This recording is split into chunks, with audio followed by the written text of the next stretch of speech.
Hello बच्चों, कैसे हैं आप लोग। और बेटा जैसा कि आप देख सकते हैं कि आज हम चैप्टर 12 यानी कि एटम्स का रिवीजन करने जा रहे हैं वन शॉट रिवीजन की सीरीज़ के अंदर। और उम्मीद करता हूं कि बेटा प्रीवियस चैप्टर्स को आपने बहुत अच्छे से किया होगा और पूरे नंबर लेके आएंगे। मैं बार बार यही चीज़ आप लोगों से उम्मीद करता हूं। अब मेरी दिली ख्वाहिश है कि आप लोग पूरे नंबर लेके आएँ, बड़ी अच्छी लगती है अगर अगर आप लोग लेके आते हैं तो मुझे बड़ा खुशी मिलती है।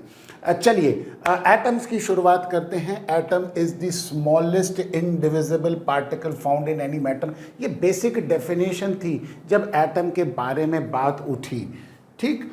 और एटम के बारे में जैसा कि आप जानते हैं, सबसे पहले तो बात तो करी थी डाल्टन साहब ने, लेकिन मॉडल जो दिया गया था वो सबसे पहले थॉमसन ने दिया था, जिसको हम कहते हैं बेटा थॉमसन्स प्लम पडिंग मॉडल। इस मॉडल के हिसाब से क्या था बेटा, atom is imagined as a continuous sphere of positive charge. हम इसको हाईलाइट करते चलते हैं। एक continuous sphere of positive charge जैसा कि आप देख सकते हैं उसकी तरह इमेजिन किया गया, with electrons embedded just like seeds inside the watermelon. जैसे एक तरबूज के अंदर उसके बीज होते हैं, वैसे ही एक पॉजिटिवली चार्ज्ड एटम के अंदर इलेक्ट्रॉन्स एम्बेडेड होते हैं, या जिसको हम कहते हैं प्लम इनसाइड अ पुडिंग, है ना। तो ये उस तरह का मॉडल इन्होंने इमेजिन किया, किसने, थॉमसन साहब ने, ठीक है। लेकिन इनके मॉडल में बहुत सारी कमियां थी। पहली बात तो लिमिटेशन क्या थी कि it could not explain the spectral lines obtained by the hydrogen and the similar atom. जो हाइड्रोजन एटम और हाइड्रोजन लाइक एटम्स थे वो जिस तरह की स्पेक्ट्रल लाइंस को शो करते थे उसको एक्सप्लेन नहीं कर पाता है ये वाला मॉडल। तो पहली लिमिटेशन तो ये हो गई। दूसरा, it could not explain the large angle deflection observed bye Geiger and Marsden experiment, जिसको रदरफोर्ड एक्सपेरिमेंट भी कहते हैं। बेटा रदरफोर्ड के दो एसोसिएट थे जिनको हम गाइगर एंड मार्सडेन के नाम से जानते हैं, और गाइगर एंड मार्सडेन एक्सपेरिमेंट कह लीजिए या रदरफोर्ड एक्सपेरिमेंट कह लीजिए, एक ही चीज़ हो गई, ठीक है। तो उसमें जब रदरफोर्ड का एक्सपेरिमेंट हुआ तो बेटा उसमें लार्ज एंगल अल्फा पार्टिकल का डिफ्लेक्शन हो रहा है, तो वो एक्सप्लेन ये मॉडल नहीं कर पा रहा था। चलिए अब मेन जो बात शुरुआत होती है एटम के स्ट्रक्चर की, वो mainly Geiger and Marsden experiment के बारे में शुरुआत होती है, जिसको रदरफोर्ड एक्सपेरिमेंट कहते हैं। बेटा कई बार क्या होता है, ये नाम याद रखना बड़ा ज़रूरी होता है, क्योंकि एक साल ऐसा हुआ था कि बोर्ड के क्वेश्चन पेपर में उन्होंने गाइगर एंड मार्सडेन एक्सपेरिमेंट पूछ लिया। अब बच्चों को रदरफोर्ड एक्सपेरिमेंट पता था, लेकिन गाइगर एंड मार्सडेन जैसी चीज़ जो है वो याद नहीं थी कि वो Geiger and Marsden experiment he Rutherford experiment है। तो वहाँ पे ये कन्फ्यूजन ऐसा नहीं होना चाहिए। मैंने आपको ये बता दिया है कि रदरफोर्ड के ही ये दो एसोसिएट थे जिन्होंने एक्सपेरिमेंट किया, लेकिन रदरफोर्ड का नाम हम ज़्यादा जानते हैं इसलिए हम रदरफोर्ड एक्सपेरिमेंट कहते हैं। तो ये भी ध्यान रखिए कि इसको गाइगर एंड मार्सडेन एक्सपेरिमेंट भी कहते हैं, ठीक है। अब हुआ क्या कि ये एक इक्वेटेड चैम्बर लिया, उसके अंदर लेड के चैम्बर के अंदर रेडियो एक्टिव मटेरियल लिया। बेटा रेडियो एक्टिव मटेरियल एक ऐसा लिया जिसमें से अल्फा पार्टिकल का इमिशन हो रहा है। अल्फा पार्टिकल को पतली सी बीम में कन्वर्ट कराया गया with the help of a device called as collimator. ये कॉलीमेटर है, इससे अल्फा पार्टिकल की पतली सी बीम में कन्वर्ट कराया गया। फिर यहाँ पे आप देखिए, ये आपको गोल्ड कलर से दिख रहा है, ये गोल्ड फॉयल है ना। और इस गोल्ड फॉयल पे इन अल्फा पार्टिकल का बम्बार्डमेंट कराया गया। गोल्ड फॉयल से पास होने के बाद अल्फा पार्टिकल, ये जिंक सल्फाइड ZnS की स्क्रीन रखी हुई है, इस पे जब टकराते हैं तो बेटा एक स्किंटिलेशन, एक चमक से प्रोड्यूस होती है, और उसी को इसने माइक्रोस्कोप से क्या किया है, ऑब्जर्व किया है। तो ऑब्जर्वेशन ये रहा कि किस तरह का डिफ्लेक्शन हो रहा है अल्फा पार्टिकल में, यानी कि उसके एंगल ऑफ डिफ्लेक्शन को मेजर किया गया और ये पाया गया कि कई बार alpha particle large angle deflection दिखा रहा है। लार्ज एंगल डिफ्लेक्शन तभी दिखा सकता है जब वो अपने से किसी बड़ी चीज से वो क्या कर रहा है, कोलाइड कर रहा है। है ना। तो रदरफोर्ड एक्सपेरिमेंट से ये बातें पता चली। तो मेनली ये हमारे पास देखिए ये ग्राफ है, और इस ग्राफ के बेसिस पे बहुत सारा इंटरप्रिटेशन निकल के आता है कि नंबर ऑफ अल्फा पार्टिकल्स और एंगल ऑफ डिफ्लेक्शन के बीच में ये ग्राफ बना है। तो ये देखा गया है कि स्मॉल एंगल जब डिफ्लेक्शन होता है तो बेटा उस कंडीशन में नंबर ऑफ अल्फा पार्टिकल बहुत ज़्यादा होते हैं, लेकिन लार्ज एंगल डिफ्लेक्शन जो होगा तो नंबर ऑफ अल्फा पार्टिकल की संख्या कम हो जाएगी। इसीलिए ग्राफ कुछ इस तरह का कर्व शो करता है कि लार्ज एंगल अगर है हमारे पास, लेटर से यहाँ पे हमारे पास लार्ज एंगल है ना, तो उस पर्टिकुलर केस में नंबर ऑफ अल्फा पार्टिकल की संख्या कम हो जाएगी। ठीक, तो ऑब्जर्वेशन क्या था?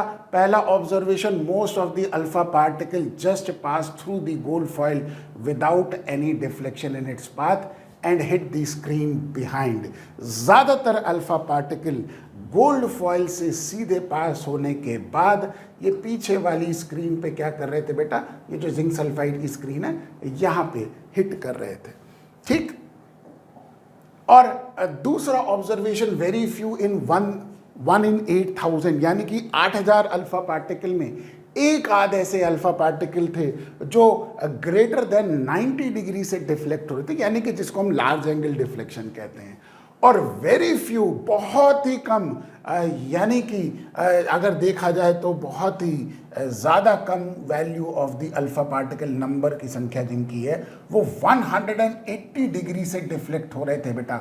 ये 180 डिग्रीज का जो डिफ्लेक्शन है ये हमको बताता है कि अल्फा पार्टिकल अपने से ज़्यादा किसी हैवी चीज़ से कोलिजन करने के बाद वापस आ रहे हैं, है ना। तो ये जो एंगल ऑफ डिफ्लेक्शन था 180 डिग्री का, यही हमारा मेन एक्सपेरिमेंट का ऑब्जर्वेशन, मेन ऑब्जर्वेशन यही था।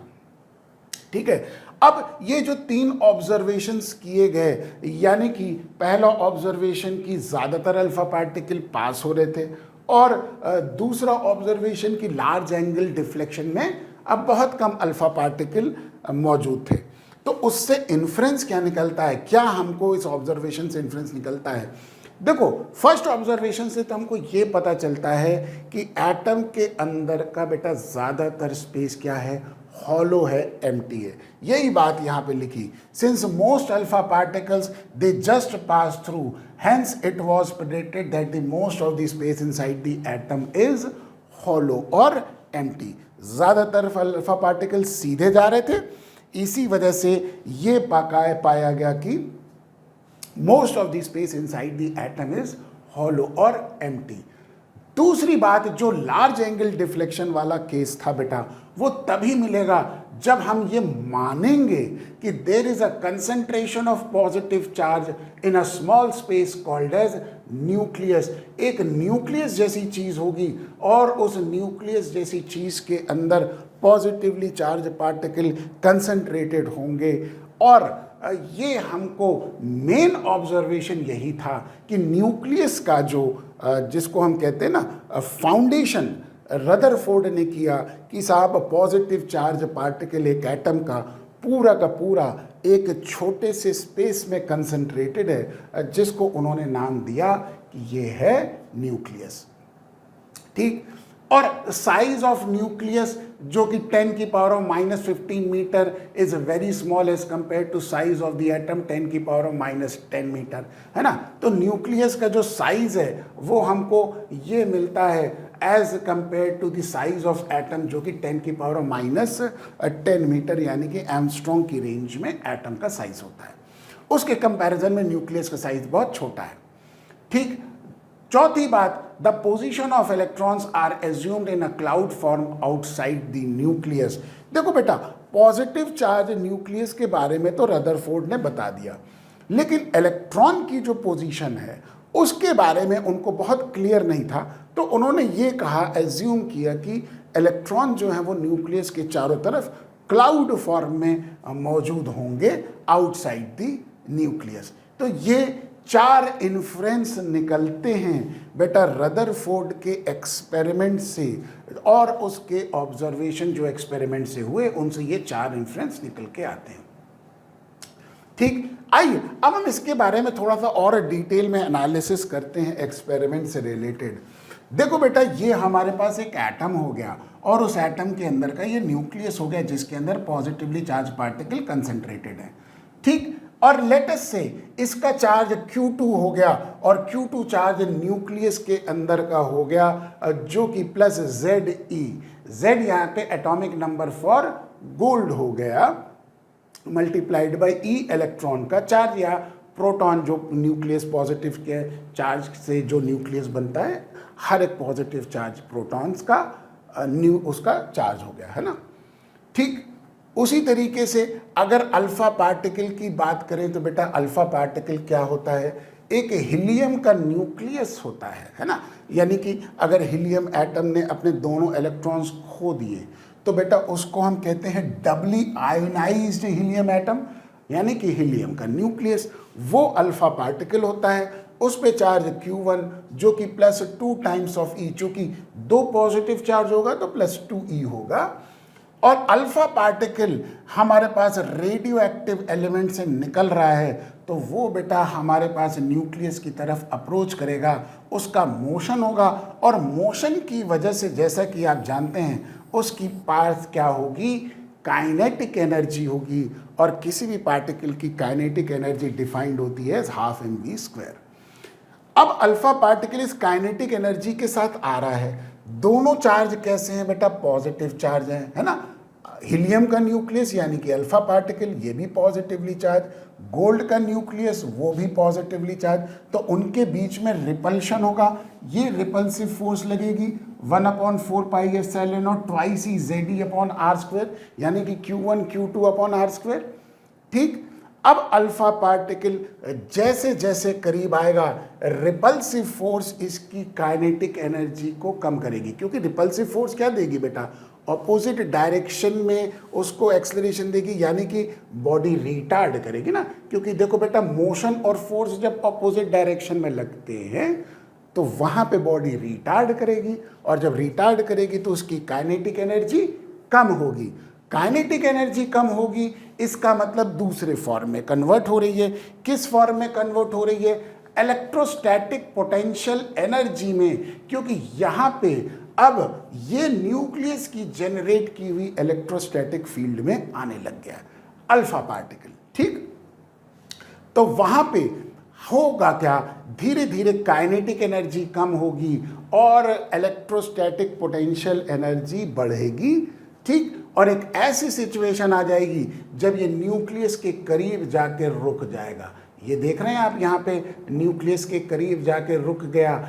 इस समय जो इसका डिस्टेंस है उसको कहते हैं बेटा R0, और R0 को हम कहते हैं डिस्टेंस ऑफ क्लोजेस्ट अप्रोच, यानी कि अल्फा पार्टिकल इससे करीब नहीं आ सकता, है ना। ठीक, तो अब यहाँ पे जब डिस्टेंस ऑफ क्लोजेस्ट अप्रोच पे अल्फा पार्टिकल पहुंच गया तो ये पाया गया कि उसकी पूरी की पूरी काइनेटिक एनर्जी किस में कन्वर्ट हो गई, इलेक्ट्रोस्टैटिक पोटेंशियल एनर्जी में। और मोमेंटरली मतलब एक पर्टिकुलर फ्रैक्शन ऑफ टाइम के लिए अल्फा पार्टिकल रुक जाता है। ठीक, और उस सिचुएशन में kinetic energy of alpha particle convert हो जाती है potential energy between alpha particle and nucleus. ये हमारे पास इक्वेशन आ जाती है जिसको हम इक्वेशन नंबर 1 कहेंगे। ठीक है, अब रुकने के बाद ऐसा तो है नहीं कि रुका ही रहेगा बेटा, न्यूक्लियस और अल्फा पार्टिकल के बीच में रिपल्शन तो है। अब वो क्या करेगा, फोर्स के डायरेक्शन के अलोंग एक्सेलरेशन लेगा, एक्सेलरेशन लेगा तो काइनेटिक एनर्जी बढ़ेगी, काइनेटिक एनर्जी बढ़ेगी यानी कि अब पोटेंशियल एनर्जी कम होगी और काइनेटिक एनर्जी बढ़ेगी। इसी को हम देखते हैं 180 डिग्रीज का डिफ्लेक्शन। अल्फा पार्टिकल आया, मोमेंटरली रुका और वापस अपने पाथ को रिट्रेस करके चला गया। ठीक, यही होता है 180 डिग्रीज का डिफ्लेक्शन। और ये हमारे पास जो हो गई ये मेन इक्वेशन हो गई उसी की। ठीक है, अब इससे अगर हम R0 की वैल्यू निकालें यानी कि डिस्टेंस ऑफ क्लोजेस्ट अप्रोच निकालें, वो हो जाएगा 2 Ze, यानी कि अल्फा पार्टिकल का चार्ज, न्यूक्लियस का charge. Into 1/4 pi epsilon not, और ये हाफ mv² नीचे आ गया।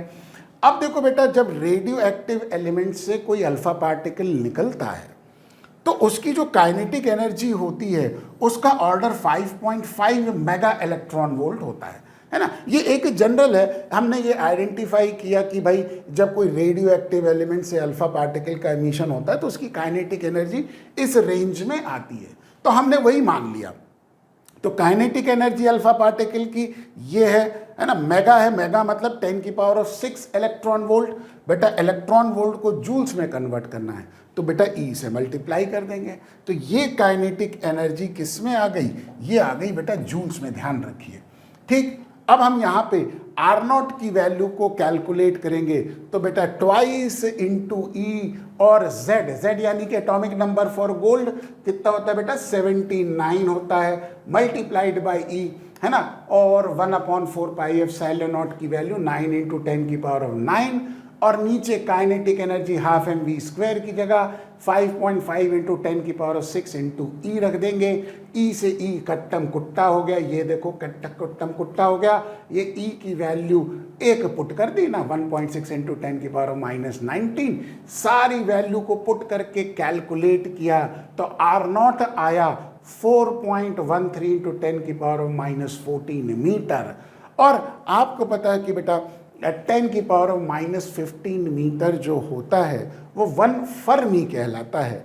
इसका मतलब जब distance of closest approach -14 metre की रेंज में आया, यानी कि फर्मी की रेंज के आसपास आ गया, तो इसी से हम एज्यूम करते हैं कि न्यूक्लियस का जो रेडियस है वो बेटा इसी ऑर्डर का होगा, यानी कि फर्मी की रेंज का होगा।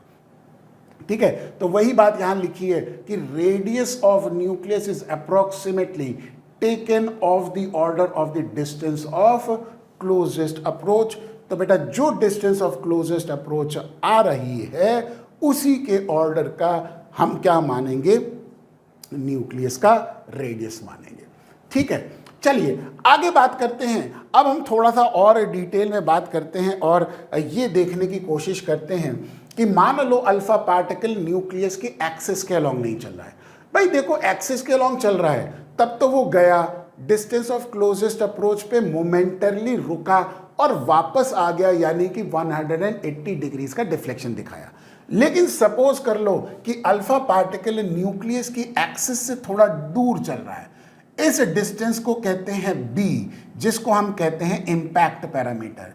तो बेटा इंपैक्ट पैरामीटर को डिफाइन कैसे करेंगे, it is the perpendicular distance of the velocity vector of alpha particle from the axis of nucleus. यही हो गया, perpendicular distance of velocity vector of alpha particle from the axis of nucleus. यही यहां पे definition हमने लिखी है, जिसको हम कहते हैं क्या बेटा, इंपैक्ट पैरामीटर। ये याद रखने वाली चीज़ है बेटा, कई बार ऐसी चीज़ें पूछी जाती हैं, ये इंपॉर्टेंट वाली चीज़ें है ना, कई बार इस तरह के क्वेश्चंस आ सकते हैं। ठीक है, तो अब इंपैक्ट पैरामीटर b की वैल्यू z² को tangent θ/2/4 pi epsilon naught into half mv², ये एक्सपेरिमेंटली डिटरमिन्ड रिलेशनशिप है, तो आपको इसकी डेरिवेशन नहीं करनी है।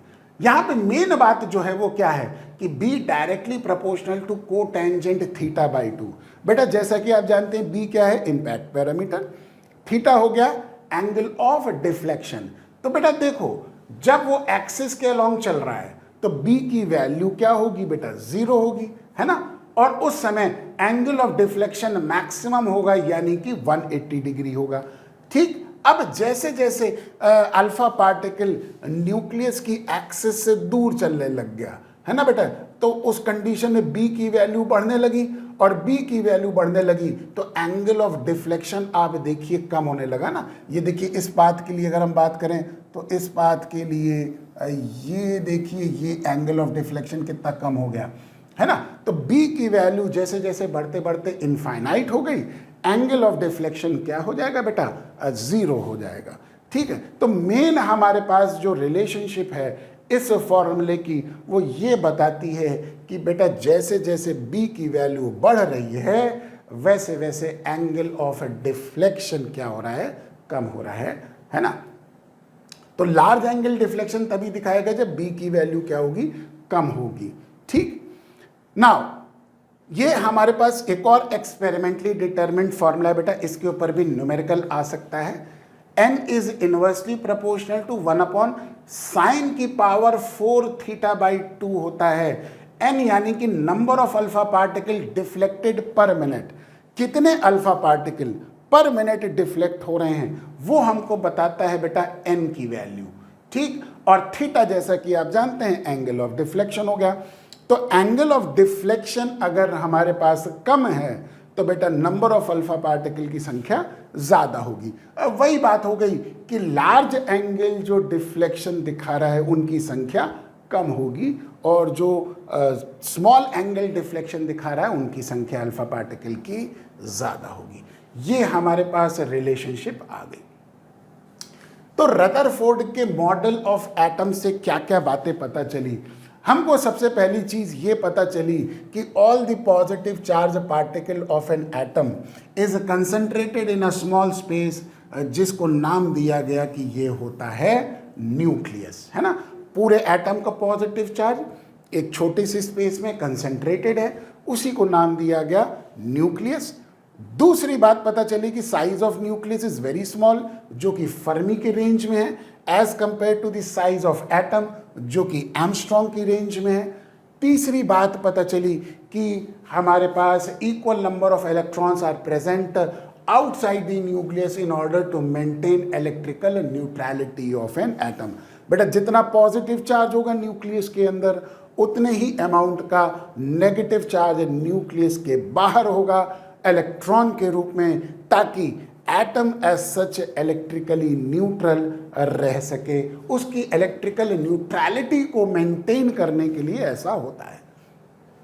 ठीक है, और चौथी बात जो है वो ये थी कि साहब ये जो इलेक्ट्रॉन न्यूक्लियस के बाहर हैं ये बेटा स्टेशनरी नहीं है, ये बल्कि रिवॉल्व करेंगे, है ना।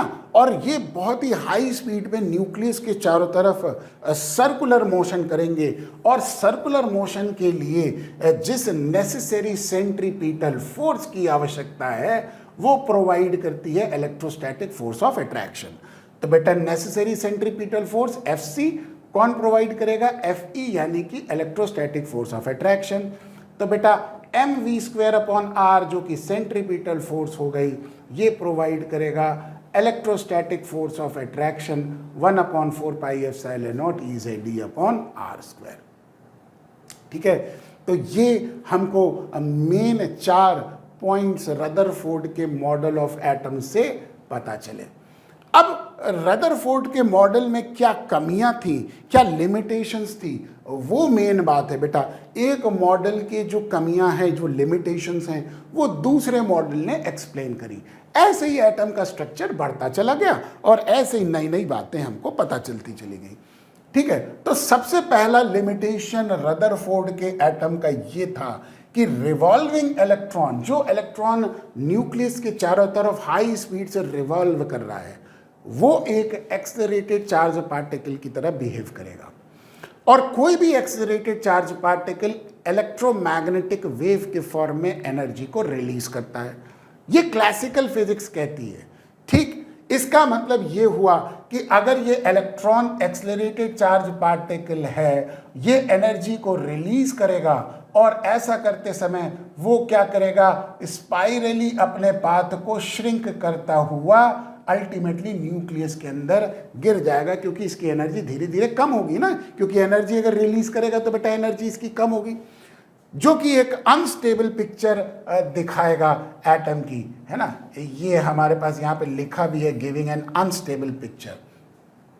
तो अब रदरफोर्ड को ये बात समझानी है कि साहब यानी कि ये चार्ज पार्टिकल इलेक्ट्रोमैग्नेटिक वेव के फॉर्म में एनर्जी को रिलीज नहीं करेगा, क्योंकि अगर वो रिलीज करेगा तो ये पिक्चर आएगी और अनस्टेबिलिटी आएगी।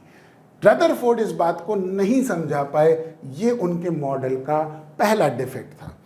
दूसरा डिफेक्ट क्या था? दूसरा डिफेक्ट था कि रेडियस ऑफ इलेक्ट्रॉन की ऑर्बिट वो वेल डिफाइंड नहीं थी। कहने का मतलब ये है कि इलेक्ट्रॉन, ये कहा गया कि भाई किसी भी ऑर्बिट में घूम सकता है। अगर वो किसी भी ऑर्बिट में घूम सकता है तो बेटा उसकी कोई भी एनर्जी हो सकती है, और जब एनर्जी वो रिलीज करेगा तो हमको कंटिन्यूस स्पेक्ट्रम मिलना चाहिए, क्योंकि वो कोई भी एनर्जी रिलीज कर रहा है, उसके पास हर तरह की एनर्जी होगी। जबकि मौजूद क्या होता है कि लाइन स्पेक्ट्रम हमको मिलता है। यहाँ पे देखिए लिखा है actually line spectrum is obtained. Line spectrum जब हमको मिलता है तो इसका मतलब वेल डिफाइंड एनर्जी का फोटोन हमको मिलता है। वो तभी पॉसिबल है जब इलेक्ट्रॉन की वेल डिफाइंड एनर्जी हो, पूरी, ऐसा नहीं कि एनर्जी की सारी एक रेंज हो, बल्कि कुछ पर्टिकुलर एनर्जी ही इलेक्ट्रॉन की होती है। वो तभी पॉसिबल है जब इलेक्ट्रॉन की ऑर्बिट वेल डिफाइंड हो। ये दो बातें थी जो रदरफोर्ड साहब अपने मॉडल में एक्सप्लेन नहीं कर पाए, और जिसको दूर किया किसने? बोर साहब ने। तो अब उसी के बारे में हम चर्चा करेंगे, बोर्स एटॉमिक मॉडल क्या था। बोर साहब ने कुछ पोस्टुलेट्स दिए जिसके बेसिस पे कुछ इनके एटॉमिक मॉडल को हम लोग क्या करते हैं, पिक्चराइज करते हैं, इमेजिन करते हैं और विजुलाइज करते हैं। पहला बात जो उन्होंने बात कही जिसको न्यूक्लियर कंसेप्ट कहते हैं, वो एक्चुअल में वही बात थी जो रदरफोर्ड की बातें थी कि there exist a small space called as a nucleus, यानी कि न्यूक्लियस जैसी चीज होती है, where entire positive charge of an atom is concentrated, वही बात जो रदरफोर्ड ने कही थी।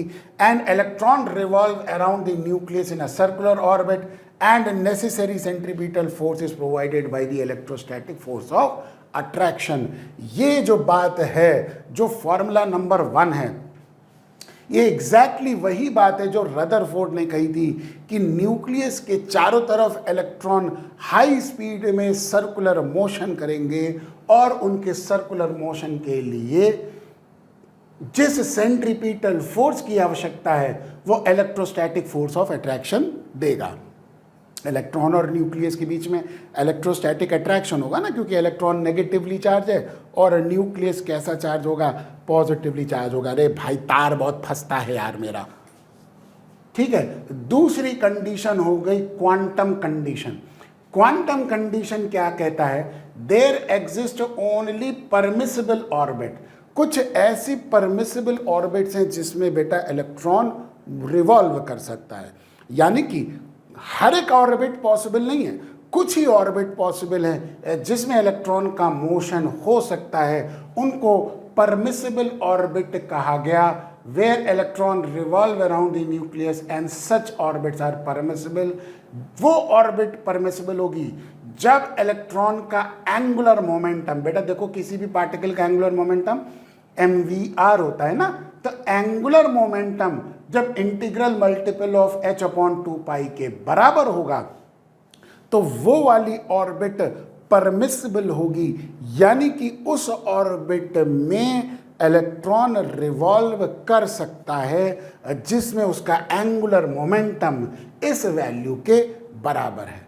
ठीक है, ये बात उन्होंने कही जो कि सेकंड पोस्टुलेट जो मेन बात थी।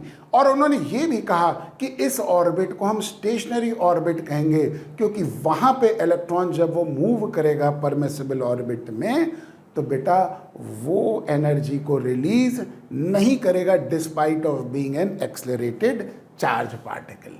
ये बड़ी इंपॉर्टेंट बात थी। तो बेटा ऐसे करते करते हमने कुछ परमिसिबल ऑर्बिट्स बना ली। अब जैसे कि देखो बेटा, n की वैल्यू 1 रखी तो फर्स्ट ऑर्बिट आ गई, 2 रखी तो सेकंड ऑर्बिट आ गई, ऐसे करते करते 3 रखा थर्ड ऑर्बिट, 4 ऑर्बिट। ये वो परमिसिबल ऑर्बिट्स हैं जिसमें इलेक्ट्रॉन मूव कर सकता है। अब जब किसी हायर ऑर्बिट से लोअर ऑर्बिट पे आएगा तभी वो एनर्जी को क्या करेगा? रिलीज करेगा।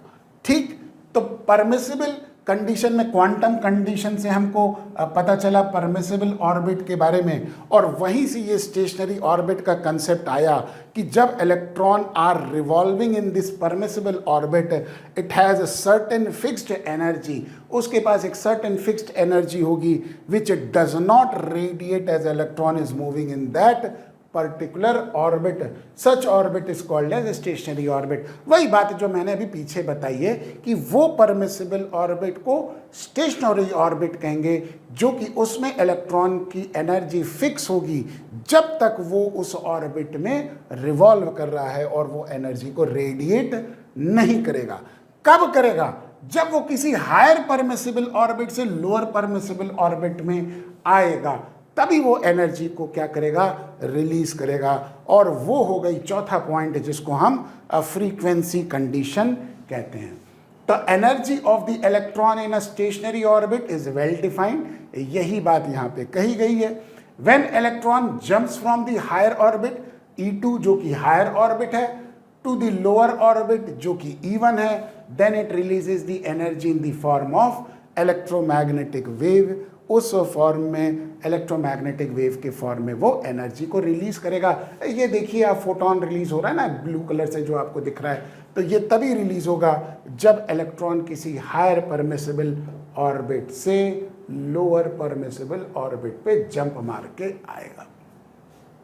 तो E2 माइनस E1 दोनों ऑर्बिट की डिफरेंस जो है, एनर्जी का जो डिफरेंस है, उसी के बराबर फोटोन की एनर्जी होगी और वही एनर्जी का फोटोन रिलीज होगा। ये थर्ड कंडीशन हो गई, जो कि थर्ड फॉर्मूला हो गया, जो कि फ्रीक्वेंसी कंडीशन हो गई। तो बेटा बोर के 3 फॉर्मूले हो गए। फर्स्ट जो कि सेंट्रीपिटल फोर्स देगा, electrostatic force of attraction centripetal force को प्रोवाइड करेगा, जो कि इलेक्ट्रॉन के सर्कुलर मोशन में हेल्प करेगा। दूसरी परमिसिबल ऑर्बिट वो होंगी जब इलेक्ट्रॉन का angular momentum integral multiple of h/2π के बराबर हो गया। और तीसरी बात कि इलेक्ट्रॉन तब एनर्जी को रिलीज करेगा जब वो हायर ऑर्बिट से लोअर ऑर्बिट में आएगा। तो इस तरह से करके उन्होंने रदरफोर्ड के जो लिमिटेशंस थी बेटा मॉडल की, उसको दूर किया बाय गिविंग दीज पोस्टुलेट्स, और ये 3 इक्वेशन हमारे सामने आए। अब सवाल इस बात का उठता है कि जो बोर साहब ने ये हमारे पास mvr is equal to nh/2π, ये आखिरकार रिलेशनशिप कैसे लेके आए, ये मेन चीज़ हो गई। तो यहाँ पे देखिए बोर ने क्वांटम कंडीशन को जो समझाया वो ऐसे समझाया यूजिंग डी ब्रॉगली प्रिंसिपल। देखो बेटा mvr बराबर nh/2π हम कैसे मानेंगे?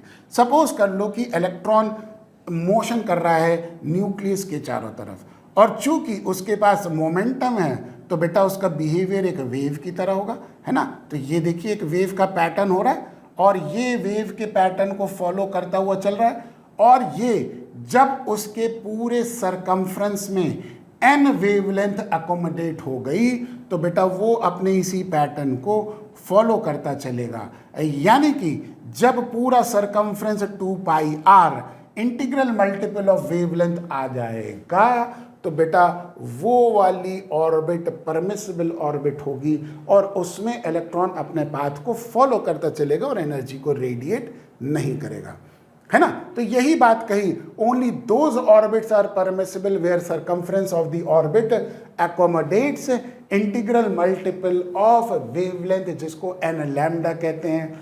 तो 2πr बराबर n लैम्डा, और लैम्डा यहाँ पे किसकी है बेटा? इलेक्ट्रॉन की। डी ब्रॉगली वेवलेंथ है तो इसलिए लैम्डा डी लिखा।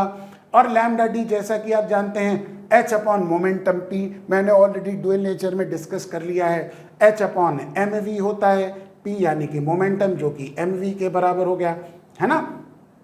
तो यहाँ पे 2πr बराबर n, लैम्डा डी की जगह h/mv रख दिया। देखो बेटा इस फॉर्मूले में mvr बराबर nh/2π आ गया।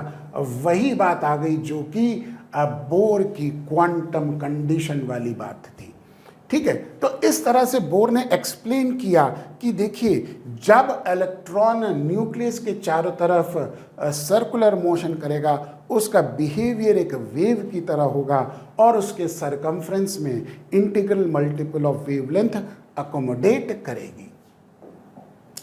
तो ये 3 बातें थी पहला फॉर्मूला जो हमारे पास आ गया, ये हमने रिलेशनशिप निकाली, ये दूसरा जो कि क्वांटम कंडीशन की थी, और ये तीसरा जो कि फ्रीक्वेंसी कंडीशन की थी, है ना। अब ये तीन फॉर्मूले से हम अब एटम की बहुत सारी बातें जानेंगे। सबसे पहला radius of the electron orbit, यानी कि इलेक्ट्रॉन के ऑर्बिट का रेडियस क्या है वो निकालने की कोशिश करेंगे। तो बेटा इक्वेशन नंबर 1 और 2 से देखेंगे, है ना। तो पहले हम 1 में से और 2 में से, दोनों में से रेडियस की वैल्यू को निकाल लेंगे। तो बेटा फ्रॉम इक्वेशन 2 में देखो mvr बराबर NH/2 होता है, तो बेटा v बराबर NH/2 mr, इसमें v की वैल्यू को ये रख देंगे।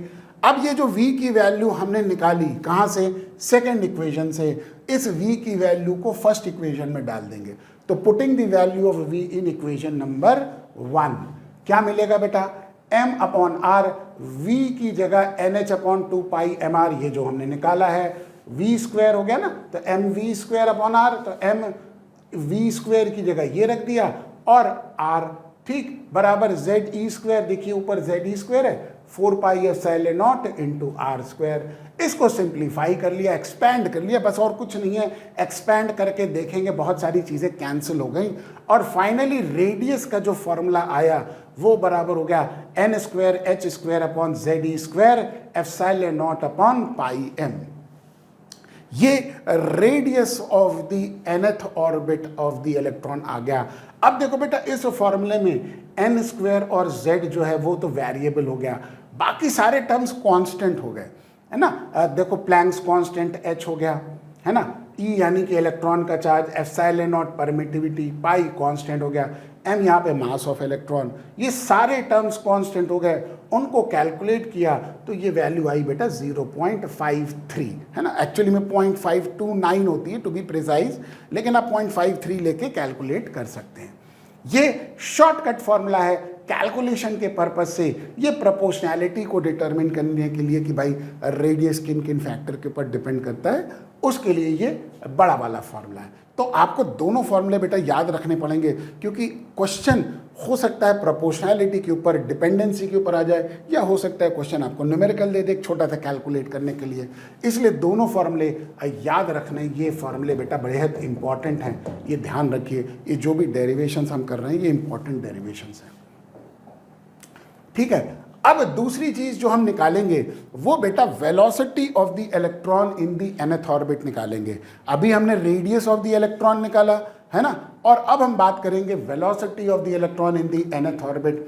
तो बेटा देखो पीछे से वेलोसिटी का जो हमारे पास रिलेशनशिप थी NH/2 mr, अब r जो हमने निकाला रेडियस, ये बड़ा वाला फॉर्मूला यहाँ पे पुट कर देंगे तो वेलोसिटी आ जाएगी। तो r जो हमने निकाला उसकी जगह हमने पीछे जो निकाला था ze² क्या हो जाएगा बेटा n²h² ε0, ऊपर हो गया πm, है ना, r की जगह हमने रख दिया। अब आप देखिए ये जब हमने रखा और एक्सपैंड किया बहुत सारी चीज़ें कैंसिल हो गई, तो वेलोसिटी का फॉर्मूला आ गया ze² ट्वाइस NH ε0। अब देखो फिर से वही चीज़ हो गई, z और n तो वेरिएबल हो गए, बाकी E H ε0 2 ये सब कांस्टेंट हो गए, उनको कैलकुलेट कर लिया, ये आया c/137। c जैसा कि आप जानते हैं c क्या होता है बेटा, स्पीड ऑफ लाइट। इसका मतलब ये हुआ कि इलेक्ट्रॉन कितनी हाई स्पीड से रिवॉल्व करता है, जो कि लाइट के आसपास की स्पीड हो गई, है ना, बड़ी हाई स्पीड से वो रिवॉल्व करता है। तो बेटा जब इतनी स्पीड से रिवॉल्व करेगा तो उसके पास कौन सी एनर्जी होगी, काइनेटिक एनर्जी होगी, और अब हम वही निकालेंगे काइनेटिक एनर्जी ऑफ इलेक्ट्रॉन। तो काइनेटिक एनर्जी चूंकि पार्टिकल है तो उसकी हाफ mv² होगी। अब v जो हमने निकाला है, ये बड़ा वाला फॉर्मूला निकाला है ना, देखो बेटा हर एक केस में मैं दो फॉर्मूले निकाल रहा हूँ, बड़ा वाला और छोटा वाला। बड़ा वाला प्रोपोर्शनैलिटी के लिए, शॉर्टकट फार्मूला कैलकुलेशन के लिए। ये ध्यान रखिए, दोनों याद करने हैं आपको। ऐसा नहीं कि आप वो छोड़ दीजिए वो याद कर लीजिए, ये नहीं होगा बेटा। कभी कभी ऐसे प्रोपोर्शनैलिटी वाले क्वेश्चन आते हैं जिसकी वजह से दिक्कत हो जाएगी अगर आपने ये फार्मूला याद नहीं किया तो ये याद रहने चाहिए, ठीक है। v की जगह हमने उसकी वैल्यू को डाल दिया जो फार्मूला वहाँ डिराइव किया था और सिंप्लीफाई कर लिया। तो काइनेटिक एनर्जी आ गई z स्क्वायर एम ई की power of 4 upon 8 n square h square epsilon naught का स्क्वायर। ये बड़ा वाला फॉर्मूला हो गया। वैसे ही z स्क्वायर और n स्क्वायर वेरिएबल हो गए और बाकी टर्म्स कांस्टेंट। कैलकुलेट कर लिया, 13.6 इलेक्ट्रॉन वोल्ट आ रहा है। अब बाकी सारे टर्म्स का जब हम कैलकुलेशन करेंगे तो ये काइनेटिक एनर्जी कैलकुलेशन के लिए हमारे पास इलेक्ट्रॉन वोल्ट में, चूंकि ये बहुत कम वैल्यू होती है ना, जूल से बहुत कम वैल्यू, इसलिए इलेक्ट्रॉन वोल्ट में कैलकुलेशन करते हैं इलेक्ट्रॉन्स की काइनेटिक एनर्जी। इसी प्रकार से अब पोटेंशियल एनर्जी होगी इलेक्ट्रॉन की। देखो बेटा क्यों? क्योंकि देखो इलेक्ट्रॉन नेगेटिवली चार्ज है और न्यूक्लियस पॉजिटिवली चार्ज है, तो न्यूक्लियस के चारों तरफ इलेक्ट्रॉन रिवॉल्व कर रहा है ना। तो उस कंडीशन में दोनों के बीच में इलेक्ट्रोस्टैटिक अट्रैक्शन होगा। अट्रैक्टिव फोर्स की वजह से, जैसा कि आप जानते हैं, पोटेंशियल एनर्जी नेगेटिव साइन के साथ होती है। इसलिए देखिए यहाँ पे मैंने माइनस साइन लिखा है अलग कलर से, ताकि आपको याद रहे कि ये यहाँ पे बेटा नेगेटिव साइन रख रहा है ना। कई बार क्या होता है कि येलो कलर के अंदर ही आप छुप जाता है और नेगेटिव साइन आप ध्यान नहीं रखते हैं। ये ध्यान रखिए क्योंकि अट्रैक्टिव फोर्स है तो नेगेटिव साइन लगाना जरूरी है। तो potential energy -1/4 pi epsilon not, electron का चार्ज E, न्यूक्लियस का चार्ज Ze/r है ना। एनर्जी है तो बेटा R नीचे। ठीक, अब ये R की वैल्यू जो पीछे हमने निकाली थी उसकी जगह ये रख दिया R की जगह। ठीक, और कैलकुलेट कर लिया तो बेटा potential energy -z square m e की power of 4 n square h square epsilon naught का स्क्वायर आ गया। ये बड़ा वाला फॉर्मूला आ गया जैसे कि काइनेटिक एनर्जी का आया था, और उसमें z स्क्वायर और n स्क्वायर को छोड़ दें तो बाकी सारे टर्म्स कांस्टेंट। उसकी वैल्यू कैलकुलेट करी, -27.2 इलेक्ट्रॉन वोल्ट आ गई। बेटा माइनस साइन का लगाना बेहद ज़रूरी है, ध्यान रखिए। यहाँ पे भी माइनस हम लाल कलर से कर दें ताकि आपको याद रहे। ठीक है, तो दो तरह की एनर्जी हो गई, काइनेटिक एनर्जी और पोटेंशियल एनर्जी। तो बेटा इलेक्ट्रॉन की टोटल एनर्जी जो होगी वो इन दोनों का सम होगी, और यही बात यहाँ पे लिखी है, total energy is equal to sum of KE plus PE। Kinetic energy और पोटेंशियल एनर्जी दोनों का सम हो जाएगी। ओके, तो काइनेटिक एनर्जी पीछे निकाला, ये निकाला ना, अब ये रख दिया, और पोटेंशियल एनर्जी ये निकाला, दोनों को सम कर दिया। काइनेटिक एनर्जी प्लस साइन के साथ, पोटेंशियल एनर्जी माइनस साइन के साथ, दोनों को ऐड कर दिया, ये आ गई टोटल एनर्जी में नेगेटिव साइन आया। ये जान लीजिए काई को, क्योंकि यहाँ पे बेटा पोटेंशियल एनर्जी जो है वो ज़्यादा होगी काइनेटिक एनर्जी से, इसीलिए टोटल एनर्जी में नेगेटिव साइन आ रहा है। और नेगेटिव साइन इंडिकेट कर रहा है कि सिस्टम बाउंड हो गया है ना, यानी कि इलेक्ट्रॉन न्यूक्लियस की अट्रैक्टिव फोर्स में बंध गया है। ठीक है, यही हमने लिखा है कि negative sign indicates that electron is bound with the nucleus. कभी ऐसा शॉर्ट क्वेश्चन पूछा जा सकता है 1 मार्क्स का कि बेटा explain why the total energy is negative in this formula. तो आपको एक्सप्लेन करना पड़ेगा क्योंकि वहाँ पे सिस्टम बाउंड है। तो negative sign indicates electron is bound with the nucleus, है ना। तो एक एक बात पे बड़ा वजन डालिएगा, ये चीज़ें बड़ी इंपॉर्टेंट हैं। ठीक, टोटल एनर्जी, अब आप फॉर्मूले का कंपैरिजन करें तो बराबर माइनस ऑफ KE बराबर हाफ ऑफ PE, यानी कि पोटेंशियल एनर्जी का जो हाफ है वो टोटल एनर्जी हो गया। और काइनेटिक एनर्जी में आगे, चूंकि काइनेटिक एनर्जी प्लस साइन के साथ होगी, उसके आगे माइनस साइन लगा देंगे तो टोटल एनर्जी आ जाएगी जो कि नेगेटिव होती है। अब उसके बाद ये वाली जो चीज़ जो मुझे लगती है ये बेहद इंपॉर्टेंट है, क्योंकि इसके ऊपर बेटा सैम्पल पेपर में भी क्वेश्चन दिया हुआ है और ये चीज़ें बोर्ड कई बार पूछता है, इसलिए मैंने इंपॉर्टेंट लिखा हुआ भी है। Time period and frequency of electron in the nth orbit. बेटा टाइम पीरियड जैसा कि आप निकालेंगे सरकमफ्रेंस अपॉन वेलोसिटी, है ना, और सरकमफ्रेंस 2 पाई r हो गया, वेलोसिटी v हो गई। आपको पता है आपने r पीछे निकाल रखा है, v भी निकाल रखा है, बस कुछ नहीं करना है, r और v की वैल्यू को डाल देना है। तो ये देखिए हमने, देखिए ये r की वैल्यू डाली ना, ये देखिए n square h square epsilon not z square pi m, ये r की जगह रख दिया और v की जगह हमने रख दिया नीचे, है ना, देखिए नीचे रखा है z square upon twice NH epsilon not था, वो ऊपर चला गया। ठीक, तो R और V की वैल्यू को यहाँ पे रख के इवैल्यूएट कर लिया और देखा काफ़ी चीज़ें कैंसिल होके बस हमारे पास ये बचा टाइम पीरियड का फॉर्मूला। ठीक है, तो टाइम पीरियड का फॉर्मूला आ गया, तो बेटा फ्रीक्वेंसी जैसा कि आप जानते हैं 1 upon time period, reciprocal of time period हो गया, इसी का रेसिप्रोकल फ्रीक्वेंसी का फॉर्मूला हो गया, है ना। तो ये 16 नंबर का और ये 17 नंबर का फॉर्मूला हो गया। Above are the formula for the orbital time period and the frequency of electron. Electron की फ्रीक्वेंसी और ऑर्बिटल टाइम पीरियड का फॉर्मूला आ गया। ठीक है, ये बातें क्लियर हो गई। चलिए अब हम आगे बात करते हैं energy level diagram for hydrogen atom. अब देखो बेटा, इसमें जैसा कि आप जानते हैं कि किसी भी ऑर्बिट में इलेक्ट्रॉन की जो एनर्जी होती है वो बेटा -13.6 Z²/n² इलेक्ट्रॉन वोल्ट होती है ना, ये जो हमने यहाँ पे फॉर्मूला लिखा हुआ है। ठीक है, अब देखो बेटा, इसमें n की वैल्यू को हम 1 पुट करेंगे तो बेटा फर्स्ट ऑर्बिट की आ गई, 2 पुट करेंगे तो सेकेंड ऑर्बिट की, 3 पुट करेंगे तो थर्ड ऑर्बिट की, 4 पुट करेंगे तो फोर्थ ऑर्बिट की, एंड सो ऑन। तो हमने n की वैल्यू 1 2 3 4 5 पुट करके फर्स्ट ऑर्बिट की एनर्जी -13.6, सेकेंड ऑर्बिट की एनर्जी -3.4, थर्ड ऑर्बिट की energy -1.51 electron volt, fourth orbit की एनर्जी -0.85 और फिफ्थ ऑर्बिट की एनर्जी -0.45 इलेक्ट्रॉन वोल्ट डिटरमिन कर ली। ये हमारे पास एनर्जी लेवल डायग्राम में यही चीज़ है जो कि हमने यहाँ पे निकाली है। तो बेटा n = 1 को हम ग्राउंड स्टेट भी कहते हैं। ठीक है, और n = 2 को फर्स्ट एक्साइटेड स्टेट कहेंगे, इसको सेकंड एक्साइटेड स्टेट कहेंगे, इसको थर्ड एक्साइटेड स्टेट कहेंगे, एंड सो ऑन। तो बेटा हर एक ऑर्बिट की एनर्जी, रिस्पेक्टिव ऑर्बिट की एनर्जी हमने निकाल ली। अब इलेक्ट्रॉन नॉर्मल कंडीशन में हाइड्रोजन एटम में कहाँ होगा बेटा? ग्राउंड स्टेट पे होगा। तो ये ग्राउंड स्टेट से जब हम उसको एनर्जी देंगे तो हम क्या करते हैं बेटा? फोटोन गिराते हैं। फोटोन अपनी एनर्जी इलेक्ट्रॉन को देगा, इलेक्ट्रॉन उस एनर्जी को एब्जॉर्व करेगा, उसकी एनर्जी बढ़ जाएगी, तो वो ग्राउंड स्टेट पे ना रह के किसी भी हायर एक्साइटेड स्टेट की तरफ चला जाएगा।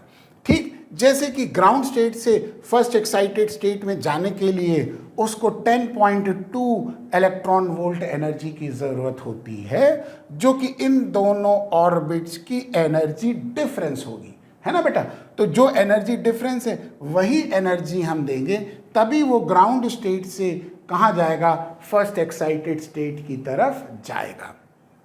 क्लियर? अगर सपोज कर लो सेकेंड एक्साइटेड स्टेट की तरफ जाना है, यानी कि n = 3 पे जाना है, तो बेटा थर्ड ऑर्बिट की और ग्राउंड स्टेट यानी कि n = 1 की ये एनर्जी डिफरेंस हमें निकालना है, जो कि 1.51 का और 13.6 का एनर्जी डिफरेंस होगा। तब वो एनर्जी लेके n = 3 पे जाएगा। क्लियर हो गई बात? आइए चलिए नेक्स्ट अब हम आगे बात करते हैं। तो बेटा फर्स्ट एक्साइटेशन एनर्जी यानी कि फर्स्ट एक्साइटेड स्टेट में जाने के लिए जो कि E2 - E1 होगी, और पीछे भी हमने बताया था ना 10.2 इलेक्ट्रॉन वोल्ट हो गई। तो बेटा जो फोटोन गिराएंगे उसकी एनर्जी ये होनी चाहिए, और फोटोन की एनर्जी मैंने भी शॉर्टकट फॉर्मूला बताया था कि 12400 वेवलेंथ होता है। तो बेटा डायरेक्ट कैलकुलेशन है फोटोन की एनर्जी और वेवलेंथ में। तो वेवलेंथ निकालेंगे हम लैम्डा एंगस्ट्रॉम में निकालेंगे, तो बेटा सीधे सीधे 12400/10.2 कर दिया। ये वेवलेंथ आती है 1216 एंगस्ट्रॉम का। कहने का मतलब है कि हमने फोटोन चूज किया जिसकी वेवलेंथ 1216 एंगस्ट्रॉम है। इसका मतलब उस फोटोन की एनर्जी 10.2 इलेक्ट्रॉन वोल्ट है। ये फोटोन हमने गिराया किसके ऊपर? इलेक्ट्रॉन के ऊपर। इलेक्ट्रॉन ने वो फोटोन को एब्जॉर्व कर लिया, एब्जॉर्व करके वो हायर एक्साइटेड स्टेट यानी कि फर्स्ट एक्साइटेड स्टेट की तरफ चला गया। ठीक है, अब जब वो चला गया, इलेक्ट्रॉन फोटोन को एब्जॉर्व कर गया, तो बेटा फोटोन तो अब एग्जिस्ट ही नहीं करेगा ना, तो photon will cease to exist, और उस सिचुएशन में हमको जब हम एब्जॉर्प्शन स्पेक्ट्रा देखेंगे तो बेटा 1216 वाली वेवलेंथ मिसिंग मिलती है। ये देखिए वही चीज हमने कही, electron absorbs discrete energy of photon and when it absorbs the photon cease to exist and hence in the absorption spectra this wavelength is missing. ये वाली वेवलेंथ मिसिंग होती है एब्जॉर्प्शन स्पेक्ट्रा में, जो इलेक्ट्रॉन ने क्या कर लिया, एब्जॉर्ब कर लिया। ठीक है, तो ये तो फर्स्ट एक्साइटेशन एनर्जी की बात हो गई। तो ये जो हमारे पास वेवलेंथ है, इसके कॉरेस्पॉन्डिंग जो एनर्जी है वो हो गई फर्स्ट एक्साइटेशन एनर्जी। ऐसे ही सेकेंड एक्साइटेशन एनर्जी यानी कि थर्ड ऑर्बिट और फर्स्ट ऑर्बिट के बीच का डिफरेंस जो कि 12.09 इलेक्ट्रॉन वोल्ट है, और उसके कॉरेस्पॉन्डिंग जो फोटोन की वेवलेंथ होगी 1025 एंगस्ट्रॉम की वेवलेंथ होगी। तो बेटा इस वेवलेंथ के फोटोन को जब हम गिराएंगे तो बेटा ये वाला फोटोन मिसिंग हो जाएगा। क्यों? क्योंकि इस वेवलेंथ के फोटोन की ये एनर्जी होगी जो इलेक्ट्रॉन एब्जॉर्ब करके कहाँ जाएगा, E3 यानी कि थर्ड ऑर्बिट जो कि सेकेंड एक्साइटेड स्टेट होगी। बेटा क्लियर हो गई बात। ऐसे ही थर्ड एक्साइटेशन एनर्जी ये होगी, उसके कॉरेस्पॉन्डिंग फोटोन की वेवलेंथ ये होगी, तो ये एब्जॉर्प्शन स्पेक्ट्रा में भी मिसिंग होगी।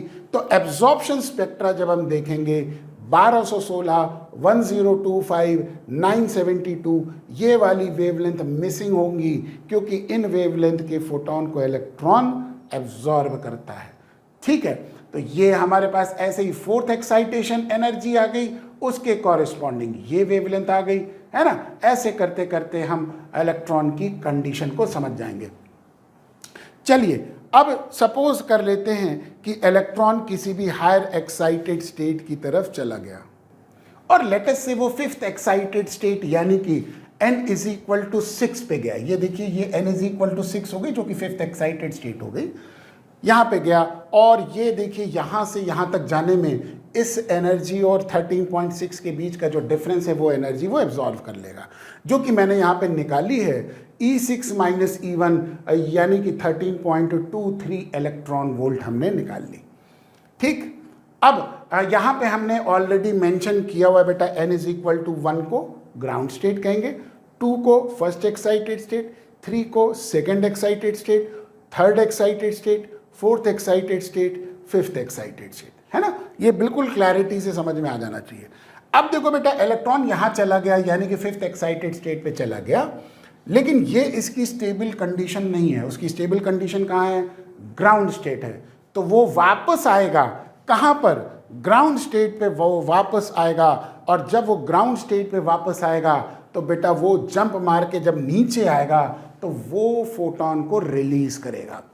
ठीक, अब देखिए फोटोन कैसे रिलीज कर सकता है, 6 से 5 पे आ गया और 5 से हो सकता है डायरेक्टली 1 पे आ गया, यानी कि ये वाली वेवलेंथ और ये वाली वेवलेंथ का कॉम्बिनेशन देगा।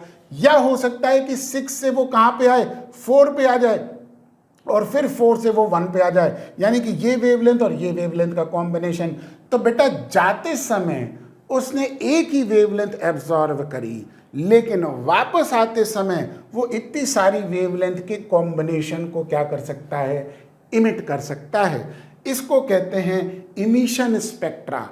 तो बेटा इमिशन स्पेक्ट्रम में वो वाली वेवलेंथ दिखाई देती हैं जो इलेक्ट्रॉन इमिट करता है जब वो वापस ट्रांजिशन लेता है ग्राउंड स्टेट पे, है ना। ऑब्जर्व होती है, कहने का मतलब दिखाई देने का मतलब ऑब्जर्व होती है ना।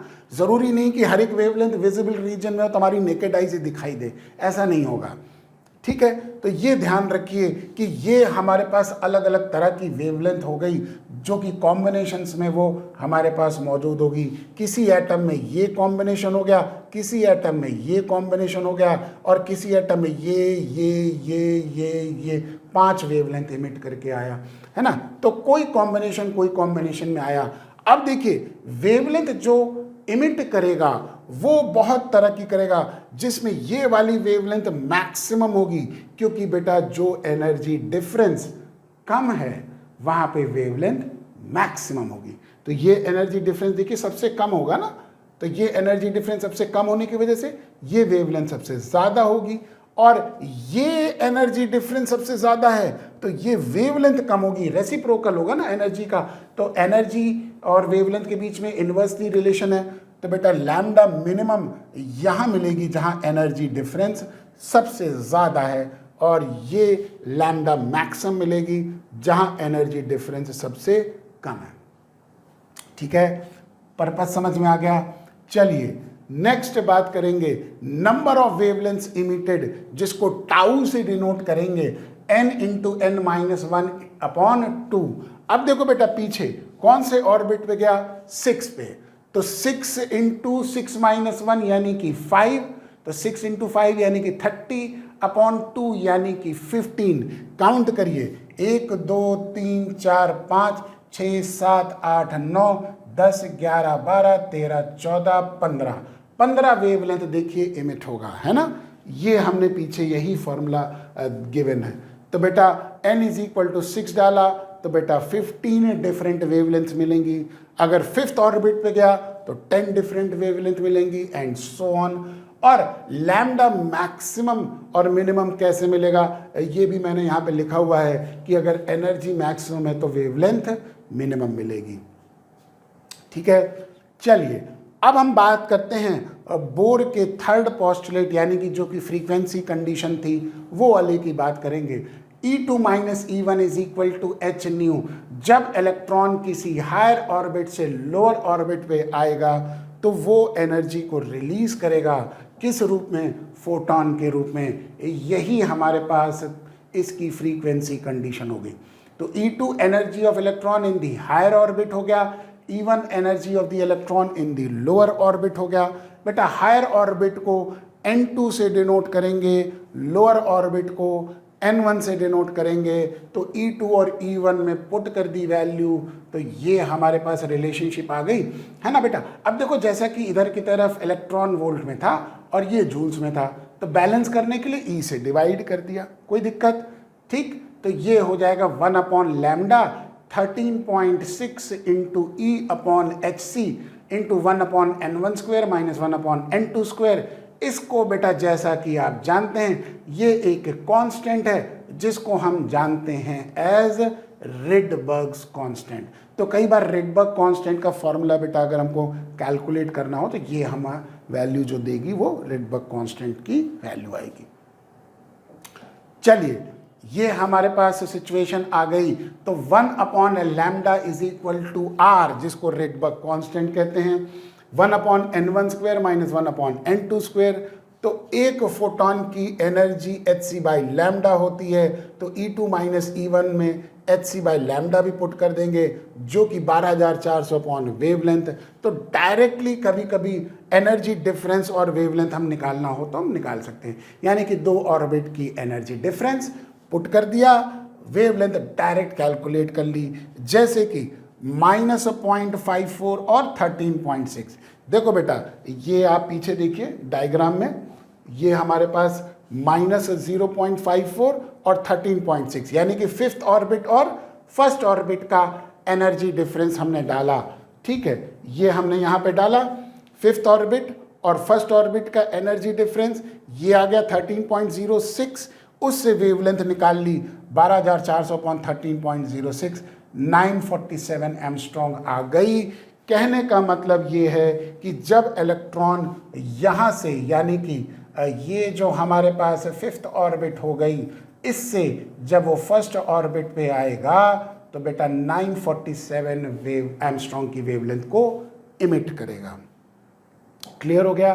तो ये एक शॉर्टकट फॉर्मूला है बेटा कैलकुलेशन के पर्पज से, इसीलिए मैं यहाँ पे इंपॉर्टेंट लिख देता। अरे मेरा क्या कलर है, IMP इम्पॉर्टेंट, VIMP कर दे, ज़्यादा अच्छा रहेगा, वेरी इंपॉर्टेंट, है ना। ये वाला फॉर्मूला बेटा याद रखिए, बहुत इंपॉर्टेंट है। डायरेक्ट कैलकुलेशन कर सकते हैं आप वेवलेंथ निकालने की। ठीक है, चलिए ये कई बार आपके एंट्रेंस एग्जामिनेशन के पॉइंट ऑफ व्यू से भी बेटा शॉर्टकट फॉर्मूला होता है, वहाँ के भी ध्यान रखिएगा।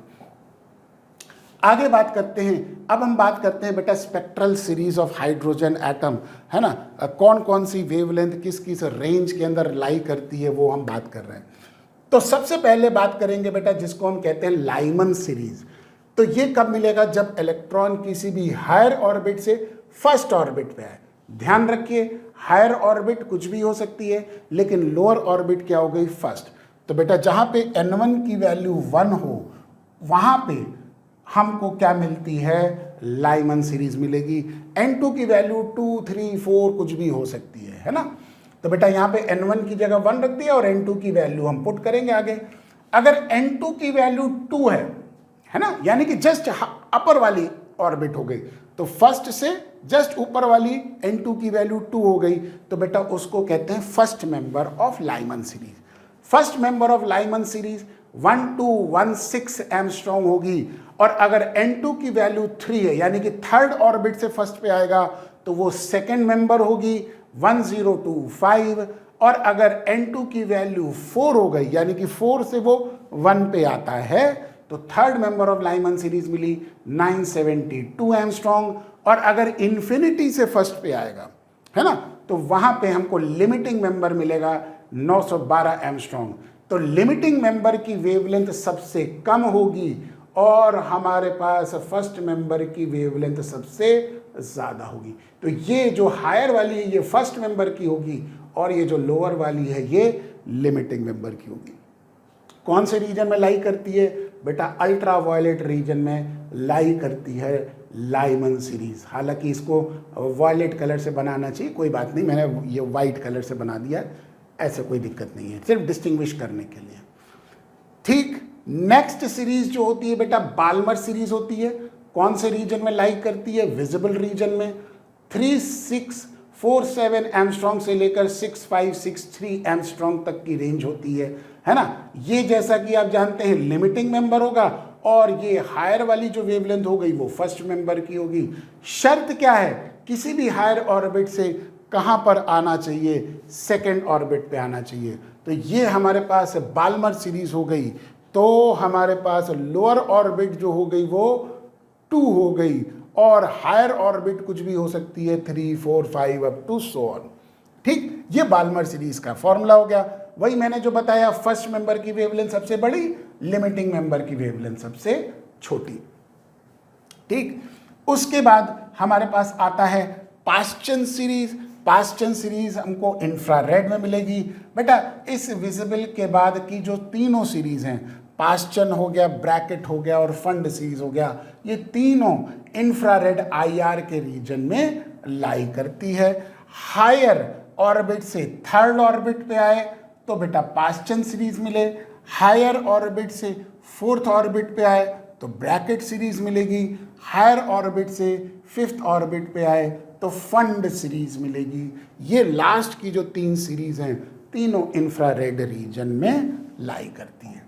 ठीक है, यही मैंने लिखा है। बाल्मर मैंने बता दिया विजिबल रीजन में है, और बेटा पास्चन, ब्रैकेट और फंड सीरीज ये तीनों किस में होंगी?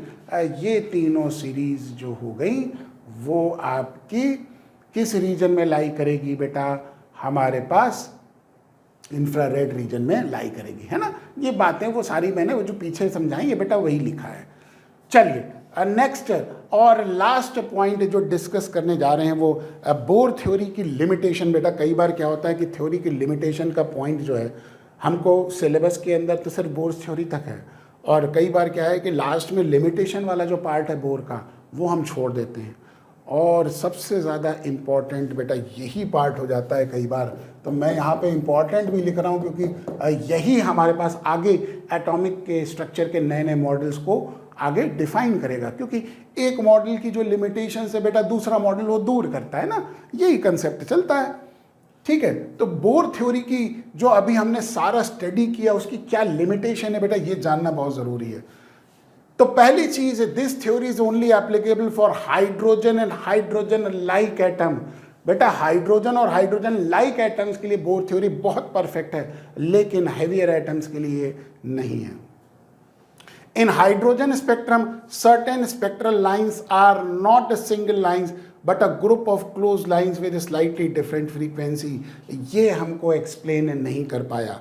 It does not explain why only circular orbits are chosen whereas elliptical orbit is also possible. भाई ये चीज़ नहीं समझाई क्योंकि सर्कुलर ऑर्बिट ही क्यों चूज किया गया जबकि इलिप्टिकल ऑर्बिट भी पॉसिबल हो सकती है ये बोर थ्योरी में नहीं समझाया गया। ठीक है, चौथी बात, as electron exhibit wave property, so orbit of electron cannot be exactly defined as in Bohr theory। बेटा वेव प्रॉपर्टी है ना, तो वेव नेचर में एग्जैक्ट ऑर्बिट की डेफिनेशन पॉसिबल नहीं होगी, ये कहना है यहाँ पे। It does not tells us about the relative intensity of the spectral lines। ये भी नहीं बताता है कि कुछ स्पेक्ट्रल लाइंस की इंटेंसिटी ज़्यादा मिलती है, कुछ की कम मिलती है। लाइन तो मिलती है लेकिन इंटेंसिटी मतलब कुछ ब्राइट मिल रही है, कुछ डिम मिल रही है, वो फर्क क्यों आ रहा है, वो नहीं समझा पाती बोर की थ्योरी। और further explaining further splitting of spectral line in magnetic field and in electric field, जिसको ज़ीमैन और स्टार्क इफेक्ट कहते हैं, ये भी बोर की थ्योरी एक्सप्लेन नहीं कर पाती। तो ये लिमिटेशन हो गई बोर की थ्योरी का, और इसके साथ ही बेटा ये चैप्टर हमने कंक्लूड कर लिया है। और उम्मीद करता हूँ कि बेटा आप अच्छे से रिवाइज करेंगे और मेरे सारे बताए हुए इम्पॉर्टेंट एरियाज़ को अच्छे से कवर करेंगे, ताकि बेटा आपके पूरे नंबर आ सकें। चलिए आज के लिए इतना ही बहुत है। Thank you so much, have a nice day. बाकी बातें अब हम लोग नेक्स्ट चैप्टर के रिवीजन में करेंगे।